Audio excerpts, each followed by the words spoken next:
بسم اللہ الرحمن الرحیم۔ السلام علیکم۔ نیا پرسرار ناول زندہ ممی، قسط نمبر 2، صداکاری رضوان علی سونگرو۔ مگر وہ ابھی تک زندہ تھے۔ ان کا سینہ حرکت کر رہا تھا اور سانس کی آواز ناک کے رستے باہر نکل رہی تھی۔ والد شب خوابی کے لباس میں تھے۔ میں نے دیکھا ان کی آستین پھٹی ہوئی ہے اور ہاتھ سیف کی طرف اس انداز میں پھیلا ہوا ہے، لیکن اس ہاتھ پر کہنی سے لے کر کلائی تک نہایت ہی گہرا زخم تھا، جیسے کسی درندے نے اپنے نوکیلے پنجے سے ادھیڑ کر رکھ دیا ہو۔ پورا بازو خون میں لتڑا ہوا تھا اور تیز روشنی میں کٹی ہوئی رگیں مجھے صاف نظر آ رہی تھیں۔ حیرت انگیز بات یہ تھی، ان کی کلائی میں سونے کی ایک چوڑی بھی پڑی تھی۔ میں نے اس سے بیشتر یہ چوڑی ان کی کلائی میں کبھی نہیں دیکھی تھی۔ اس نے اپنے آنسو رومال سے پوچھے اور کسی گہری سوچ میں کھو گئی۔ میں نے کہا، اس میں حیران ہونے کی کیا بات ہے؟ بہت سے مرد طلائی چوڑیاں پہنتے ہیں۔ مثلاً رسم یہ ہے، اگر ملزم کو سزائے موت دی جائے تو جج کبھی کبھی سیاہ رنگ کی چوڑی بھی پہن لیتا ہے۔ بہرحال آپ اپنا بیان جاری رکھیں۔ یہ صدمہ میرے لیے ناقابل برداشت تھا۔ قریب تھا کہ میں بے ہوش ہو جاؤں، مگر میں نے اپنے آپ کو سنبھالا۔ ملازموں کو بلانے کے لیے برقی گھنٹی بجائی۔ پھر اتنا یاد ہے کہ کمرہ گھر کے ملازموں اور خادماؤں نہ جانے کن کن افراد سے بھر گیا تھا۔ خادمائیں اور بیرے بے اختیار چیخنے چلانے اور رونے لگے۔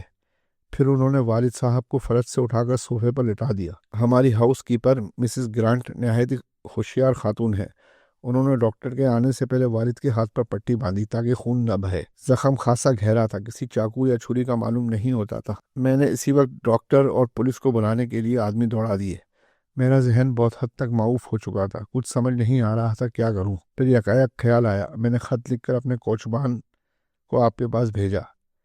اس حادثے کے 15-20 منٹ بعد ڈاکٹر ونسچر یہاں آ گئے۔ انہوں نے جلدی جلدی والد کے ہاتھ کی ڈریسنگ کی۔ اب وہ چند ضروری انجیکشن اور دوائیاں لینے گئے ہیں، غالباً آتے ہی ہوں گے۔ مارگریٹ نے ان الفاظ کے ساتھ اپنا بیان ختم کر دیا۔ کمرے میں چند منٹ تک خاموشی رہی اور پھر میں نے اس کا ہاتھ پکڑا اور دروازہ کھول کر وہاں سے باہر نکل آیا۔ سپرنٹینڈنٹ ڈولن بڑی بے چینی سے ادھر ادھر ٹہل رہا تھا۔ مجھے دیکھتے ہی وہ تیر کی طرح میری طرف لپکا اور کہنے لگا، یہ نہایت ہی پراسرار اور ناقابل فہم واردات ہے جناب۔ میں نے ہر چیز کا بغور جائزہ کیا، لیکن مجھے یقین ہے جلد یا بدیر سارا معاملہ روشنی میں آ جائے گا۔ میں نے اسکاٹ لینڈ یارڈ کو پیغام بھیج دیا ہے کہ جلد از جلد کسی ماہر سراغ رساں کو میری مدد کے لیے روانہ کرے۔ میں نے یارڈ سے درخواست کی ہے، اگر ممکن ہو تو سارجنٹ ڈاؤ کو بھیج دیں۔ وہ نہایت ہی ہوشیار اور تجربے کار انسان ہے۔ آپ کو ہوکسٹن کا وہ کیس تو یاد ہوا جس میں مجرم نے زہر دے کر اپنی بیوی کو ہلاک کر دیا تھا؟ معاملہ بہت پرسرار تھا، مگر ڈاؤ نے منٹوں میں حل کر دیا۔ ہاں، مجھے خوب یاد ہے۔ آپ نے بہت اچھا کیا، سارجنٹ کو طلب کر لیا۔ بلا شبہ وہ ذہین آدمی ہے۔ اسی لمحے صدر دروازے کی گھنٹی زور سے چیخ اٹھی۔ خادمہ نے دروازہ کھولا اور ادھیڑ عمر کا ایک طویل قامت شخص، صاف ستھرا لباس پہنے، نفیس چمڑے کا سیاہ بیگ ہاتھ میں لیے نمودار ہوا۔ اس کا سر بالوں سے بے نیاز تھا، چوڑی بلند پیشانی پر غور و فکر کی گہری لکیریں پھیلی ہوئی تھیں۔ مارگریٹ نے 2 قدم بڑھ کر اس کا استقبال کیا، پھر نوارد کو ہم سے مخاطب کرتے ہوئے کہا، آپ ہیں ڈاکٹر ونسچر؟ مسٹر میلکم روز، سپرنٹینڈنٹ ڈولن۔ اس نے ادب سے مصافحہ کیا اور کہا، اسے فوراً مسٹر ٹریلانی کے کمرے میں لے جایا جائے۔ چنانچہ ہم سب بھی اس کے ساتھ چلے۔ ڈاکٹر نے جلد از جلد سرنج میں دوا بھری اور بھیوش پڑے مسٹر ٹریلانی کے بازو میں سوئی گھونپ دی۔ پھر اس نے پٹی کھول کر زخم کا دوبارہ معائنہ کیا۔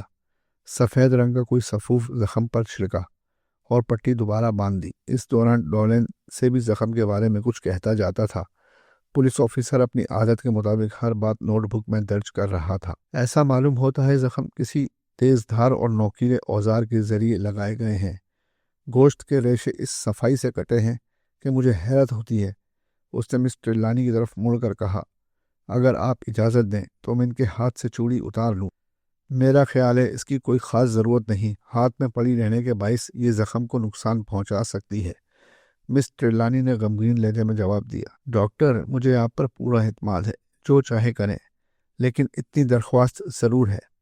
میرے والد نہایت ہی غیر معمولی انسان ہیں، ان کا کوئی کام بھی بے معنی نہیں ہوتا۔ یقیناً انہوں نے چوڑی کسی خاص مقصد کی تکمیل کے لیے پہنی ہوگی۔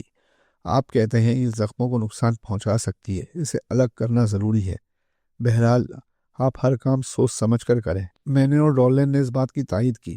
ڈاکٹر نے کچھ سوچتے ہوئے گردن ہلائی اور کہنے لگا، میں معافی چاہتا ہوں، اس رخ پر میں نے غور ہی نہیں کیا تھا۔ میں مسٹر ٹریلانی کی عادتوں سے بخوبی واقف ہوں۔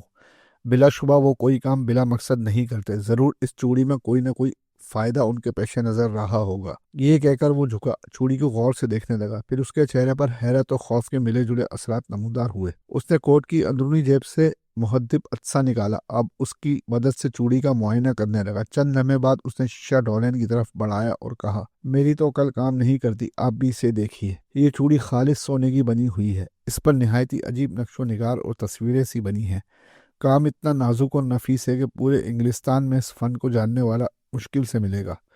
اس چوڑی کو کھولنے کے لیے اسی کے اندر ایک ننھی سی چابی بھی لگی ہے، مگر میں دیکھتا ہوں یہ کام میرے بس کا نہیں اور نہ ہی آپ کے بس کا ہے۔ چوڑی اتنی آسانی سے اترے گی نہیں۔ ڈولین نے بھی شیشے کے ذریعے چوڑی کا معائنہ کیا اور پھر اس نے شیشہ میری طرف بڑھاتے ہوئے کہا، مجھے ڈاکٹر کی رائے سے پورا اتفاق ہے، یہ چوڑی معمولی نہیں، بے حد قیمتی ہے، یقیناً اسے کلائی سے اتارنا ممکن نہیں۔ آپ بھی دیکھیے اور مس ٹریلانی کو بھی دکھائیے۔ میں تو اس چوڑی کو دیکھنے میں مصروف ہو گیا۔ ڈولین نے یہ تمام تفصیلات اپنی نوٹ بک میں درج کر لی۔ یکایک میں نے مس ٹریلانی کے رونے کی آواز سنی۔ وہ ہاتھوں سے اپنا حسین چہرہ ڈھانپ کر سسکیاں لے رہی تھی۔ میں نے اسے صوفے پر بٹھایا اور تسلی دینے لگا، مگر اس کا غم بے پناہ تھا۔ معصوم لڑکی اتنی شدید آفت کا مقابلہ کرتے ہوئے خوفزدہ تھی۔ اسے اپنے باپ کے بارے میں کچھ معلوم تو تھا نہیں، وہ اپنے آپ کو ایک نئی فضا میں گھرا ہوا پا رہی تھی۔ سپرنٹینڈنٹ ڈولین نے میرے کان میں کہا، جناب، میرا خیال ہے کہ… اس نے جملہ پورا ادا نہیں کیا تھا کہ دروازے پر ہلکی سی دستک ہوئی۔ ہم یوں چونک پڑے جیسے گہری نیند سے جاگے ہوں۔ ڈولین نے بڑھ کر دروازہ کھولا۔ اس کی چال ڈھال اور گفتگو سے یہ اندازہ کچھ مشکل نہیں تھا کہ وہ اپنے آپ کو ہر طرح سے ایک ذمہ دار اور چاق و چوبند پولیس آفیسر ظاہر کر رہا ہے، اور ہم سب گویا اس کی ماتحتی میں دے دیے گئے ہیں۔ دروازے میں کھڑے کھڑے اس نے آنے والے سے سرگوشی کی اور پھر اسے لے کر کمرے میں آ گیا۔ نووالد پتلے دبلے جسم کا ایک لمبا نوجوان تھا، داڑھی مونچھیں صاف، طوطے کی چونچ کی سی ناک۔ اپنی چمکدار نیلی آنکھوں سے نووالد نے ایک ہی لمحے میں کمرے کا اچھی طرح سے جائزہ لے لیا، پھر اس نے میری طرف اور ڈاکٹر وینسٹر کی طرف دیکھا۔ ڈولین نے گہرا سانس لیا اور کہا، یہ ہیں جناب سارجنٹ ڈاؤ۔ تب میں نے اسے پہچانا۔ بلا شبہ وہ بہت بدل گیا تھا۔ اس نے جھک کر ہم سب سے مصافحہ کیا اور پھر ہاتھ ملتے ہوئے بولا، مجھے بے حد افسوس ہے اس تکلیف دہ حادثے پر۔ میں مسٹر ٹریلانی کو اچھی طرح سے جانتا ہوں۔ ایسا عالم فاضل آدمی پورے ملک میں کوئی نہیں ہے، نہایت عظیم شخصیت۔ بھلا اس کا دشمن کون ہو سکتا ہے؟ ضرور یہ کسی چور اچکے کی حرکت ہے۔ مسٹر ٹریلانی نے اس مکان میں بے تحاشا قیمتی اشیاء سجا رکھی ہیں، یقیناً یہ بدماشوں اور اٹھائی گینوں کا کارنامہ ہے۔ پھر اس نے مسٹر ٹریلانی کا سر سے پیر تک بغور جائزہ لیا، کمرے میں گھوم پھر کر ہر چیز کو دیکھا۔ اس کے ہونٹ سختی سے پچے ہوئے تھے اور چہرے کی رنگت بار بار بدل رہی تھی۔ یکلخت وہ میری طرف مڑا اور کہنے لگا، کہیے جناب، کیسے مزاج ہیں؟ یقیناً آپ مجھے نہ بھولے ہوں گے، وہ ہاکسٹن والا کیس۔ بے شک مجھے یاد ہے۔ میں نے دوبارہ مصافحے کے لیے ہاتھ بڑھایا۔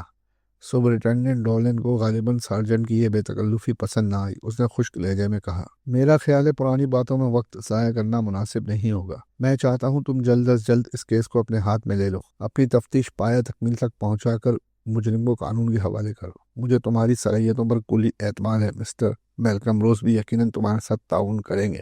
جہاں تک میری ذات کا تعلق ہے، تم مجھے ہر وقت چاق و چوبند پاؤ گے۔ اب میں پولیس تھانے جاتا ہوں، اور اگر کسی آدمی کی ضرورت ہو تو بتاؤ۔ اگر ممکن ہو تو جونی رائٹ کو یہاں بھجوا دیجیے گا، اس کی موجودگی میں میرے دماغ کی کھڑکیاں کھلی رہتی ہیں۔ سارجنٹ ڈاؤ نے مسکرا کر کہا، بہت بہتر، میں اسے جاتے ہی بھجوا دوں گا، بشرطیہ کہ وہ ڈیوٹی پر ہو۔ سپرنٹینڈنٹ ڈولین کو رخصت کر کے سارجنٹ ڈاؤ نے اطمینان کا سانس لیا اور مجھ سے کہنے لگا، آپ تو انہیں جانتے ہی ہیں، کاش یہ شخص اتنا موٹا نہ ہوتا۔ اب وہ ڈاکٹر کی طرف متوجہ ہوا۔ اس کا نام اور پتہ اپنی ڈائری میں لکھنے کے بعد بولا، میری رائے میں آپ اس کیس کی ایک مکمل رپورٹ تیار کر کے مجھے دے دیں، تاکہ ضرورت پڑے تو یہ رپورٹ میں پولیس ہیڈ کوارٹر بھجوا دوں۔ بہت بہتر، ڈاکٹر نے کہا اور اپنے کام میں مصروف ہو گیا۔ اب سارجنٹ نے باری باری میری اور مس ٹریلانی کی طرف دیکھا اور بولا، دیکھیے جناب، میں آپ لوگوں کو کسی قسم کی مزید پریشانی میں مبتلا نہیں کرنا چاہتا۔ اس کیس کو حل کرنے کا یہ بہتر طریقہ ہوگا، ہم ایک دوسرے سے تعاون کریں اور اپنی رائے کسی جھجک کے بغیر دوسروں کو بتا دیں۔ میں سب سے پہلے مسٹر رانی سے درخواست کروں گا وہ اپنے والد کے بارے میں مکمل تفصیل سے مجھے بتائیں۔ کسی بات کو معمولی سمجھ کے نظر انداز نہ کیجیے گا۔ ممکن ہے آپ کے نزدیک وہ بات غیر اہم ہو اور میرے نزدیک انتہائی اہم۔ مجھے افسوس ہے، میں زیادہ کچھ نہیں بتا سکوں گی، مارگریٹ ٹریلانی نے رک رک کر کہنا شروع کیا۔ مجھے اپنے والد کے مشاغل کے بارے میں نہایت کم باتیں معلوم ہیں۔ وہ سب میں ڈولن اور میلکم روز کو بتا چکی ہوں۔ بہت خوب، بہت خوب، آپ کی نہایت مہربانی ہوگی اگر وہی باتیں مجھے بھی بتا دی جائیں۔ دیکھیے، اس طرح ہم بہت جلد کسی نتیجے پر پہنچ سکیں گے۔ اس موقع پر میں نے کچھ کہنے کی کوشش کی، لیکن مارگریٹ نے ہاتھ کے اشارے سے مجھے منع کیا اور تمام واقعہ تفصیل سے سارجنٹ کو سنایا، جو تھوڑی دیر پہلے اس عمارت میں پیش آیا تھا۔ جب تک وہ بولتی رہی، سارجنٹ اپنی جگہ بے حس و حرکت کھڑا رہا۔ میں آپ کا شکریہ ادا کرنا چاہتا ہوں مس مارگریٹ، اب میں آپ کی اجازت سے اس کمرے کا معائنہ کرنا چاہتا ہوں، مگر میں ایک بات آپ سے دریافت کرنا چاہتا ہوں۔ جب آپ اپنے والد کے کمرے کے باہر کھڑی تھیں، تب آپ نے وہ پرسرار آواز سنی تھی۔ آپ اس وقت اپنے کمرے میں تھی؟ جی ہاں، میں اپنے کمرے میں تھی۔ جیسا کہ میں کہہ چکی ہوں، صبح صادق ہونے والی تھی۔ آواز میرے کانوں میں آئی۔ میں غنودگی کے عالم میں تھی اور یہ آواز سن کر چونک گئی۔ چند لمحوں بعد میں نے یہی آواز دوبارہ سنی۔ میں فوراً اپنے کمرے سے نکلی اور والد کے کمرے کی طرف آئی۔ میں نے دیکھا ان کے کمرے کا دروازہ بند ہے۔ کوئی شخص بھی وہاں داخل نہیں ہو سکتا تھا۔ نہیں وہاں ایسے آثار پائے جاتے تھے جس سے یہ ظاہر ہو کہ کوئی ان کے کمرے کے قریب آیا ہے، اور نہ ہی میں نے وہاں کسی کو دیکھا۔ سارجنٹ نے اسپات میں گردن ہلائی اور پھر وہ مسٹر ٹریلانی کے بستر کی طرف گیا اور احتیاط سے اس کا معائنہ کیا۔ کیا واردات کے بعد اس بستر کو کسی نے چھیڑا ہے؟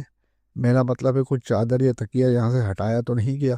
میرے علم کے مطابق تو ایسا نہیں ہوا، مارگریٹ نے جواب دیا۔ تاہم ہاؤس کیپر مسز گرانٹ سے پوچھ لیا جائے تو زیادہ اچھا ہے۔ یہ کہہ کر اس نے دیوار میں لگا ہوا ایک بٹن دبایا۔ 2 منٹ بعد دروازہ آہستہ سے کھلا اور مسز گرانٹ کا بوڑھا لیکن باوقار چہرہ نمودار ہوا۔ آئیے مسز گرانٹ، ذرا ان صاحب کو یہ بتائیے کہ واردات کے بعد کسی نے والد کے بستر کو چھوا تو نہیں؟ مسٹر ٹریلانی نے سارجنٹ سے کہا۔ واردات کے بعد میں اور مسز گرانٹ اس کمرے سے ایک لمحے کے لیے بھی باہر نہیں گئے۔ خطرے کا الارم سننے کے بعد سبھی دوڑے ہوئے آئے تھے، لیکن کسی کو بھی والد کے بستر کے قریب جانے کی ہمت نہیں ہوئی۔ جیسا کہ میں نے ابھی آپ کو بتایا، والد آہینی سیف کے پاس بے ہوش پڑے ہوئے تھے، لہٰذا سبھی کی توجہ والد پر تھی۔ ان کے بستر کی طرف کسی نے دھیان ہی نہیں دیا۔ اس کے بعد فوراً ہی میں نے سب کو وہاں سے چلے جانے کا حکم دیا تھا۔ سارجنٹ نے محدب عدسے کی مدد سے بستر کا بغور معائنہ شروع کیا۔ وہ بڑی احتیاط سے چادر کو چھوتا، تکیے کو جہاں سے اٹھاتا وہیں رکھتا۔ پھر اس نے مسحری کے ساتھ ایک بند دروازے کو دیکھا۔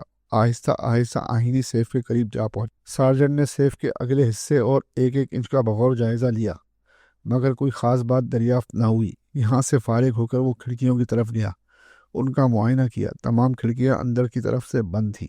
مس ٹریلانی، جب آپ آواز سننے کے بعد اس کمرے میں داخل ہوئیں، کیا یہ کھڑکیاں بند تھیں؟ جی ہاں، میں نے کبھی ان کھڑکیوں کو کھلا ہوا نہیں پایا۔ والد ہمیشہ انہیں بند رکھتے تھے۔ معزز حاضرین و سامعین، ہماری یہ قسط آپ کو کیسی لگی؟ پسند آئی تو ہماری اس ویڈیو کو شیئر کریں، لائک کریں اور چینل کو سبسکرائب کریں۔ شکریہ۔